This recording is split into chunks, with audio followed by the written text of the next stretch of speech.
ಎಲ್ಲರಿಗೂ ನಮಸ್ಕಾರ. ಇವತ್ತು ನೋಡಿ ತುಂಬಾ ಖುಷಿ ಆಗ್ತಾ ಇವತ್ತೊಂದು ಮಾತಾಡ್ಲಿಕ್ಕೆ.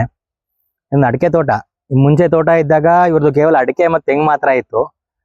ಆಮೇಲೆ ನಾನು ಇವ್ರಿಗೆಲ್ಲ ಸಜೆಷನ್ ಮಾಡ್ತಾ ಬಂದೆ ಬೇರೆ ಬೇರೆ ಅಂತರ ಬೆಳೆಗಳನ್ನ ಮಾಡಿ ಅಂತ. ನೋಡಿ ಇವ್ರು ಮಾಡ್ಬೇಕಾದ್ರೆ ಒಂದು ಚಕ್ಕೆ ಗಿಡ ಹಾಕಿದ್ರು. ನೋಡಿ ಎಷ್ಟು ಚೆನ್ನಾಗಿ ಬರುತ್ತೆ ಚಕ್ಕೆ ಗಿಡ, ತುಂಬಾ ಚೆನ್ನಾಗಿದೆ ಚಕ್ಕೆ ಗಿಡ, ಒಳ್ಳೆ ಚೆನ್ನಾಗಿ ಬರ್ತಾ ಇದೆ.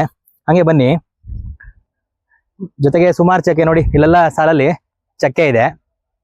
ಜೊತೆಗೆ ಬರ್ತಾ ಬರ್ತಾ ಬರ್ತಾ ಕಾಳ್ಮೆಣ್ಸು ಹಬ್ಬಿದ್ದಾರೆ. ನೋಡಿ ಕಾಳ್ಮೆಣ್ಸು ಹಚ್ಚಿದ್ದಾರೆ ಇಲ್ಲಿ ನೋಡಿ ಕೋಕಾ, ಉದ್ದು ಕೋಕಾ ಇದೆ. ಸೊ ಅಡಿಕೆ ಮಧ್ಯ ಈ ರೀತಿ ಡಿಫ್ರೆಂಟ್ ಕ್ರಾಪ್ಸ್ಗಳನ್ನ ಮಾಡಿದ್ವಿ. ಬನ್ನಿ ತೋರಿಸ್ತೀನಿ, ಬನ್ನಿ ಬನ್ನಿ ನೋಡಿ ಎಷ್ಟು ಚೆನ್ನಾಗಿ ಹಬ್ಬಿದೆ ಕಾಳ್ಮೆಣ್ಸು, ಎಷ್ಟು ಚೆನ್ನಾಗಿ ಹಬ್ತಾ ಇದೆ ನೋಡಿ.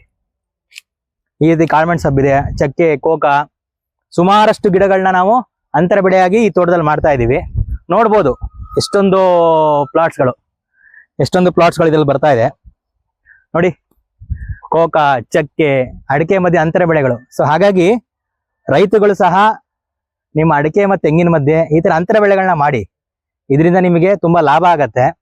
ಜೊತೆಗೆ ಇದರ ಆದಾಯ ಕೂಡ ನಿಮಗೆ ಬರೋದ್ರಿಂದ ಅಡಿಕೆ ಖರ್ಚು ಜೊತೆಗೆ ಇದು ಸೇರೋದು ನಿಮ್ಮ ಲಾಭಾಂಶ ಕೂಡ ಜಾಸ್ತಿ ಆಗ್ತಾ ಬರುತ್ತೆ. ಹಾಗಾಗಿ ಕೇವಲ ಅಡಿಕೆ ಮತ್ತು ತೆಂಗಿನ ಮಾತ್ರ ಮಾಡಬೇಡಿ, ಈ ತರ ಅಂತರ ಬೆಳೆಗಳನ್ನ ಮಾಡಿ ಅಂತ ಹೇಳಕ್ ನಾನು ಇಷ್ಟಪಡ್ತೀನಿ. ನಮಸ್ಕಾರ.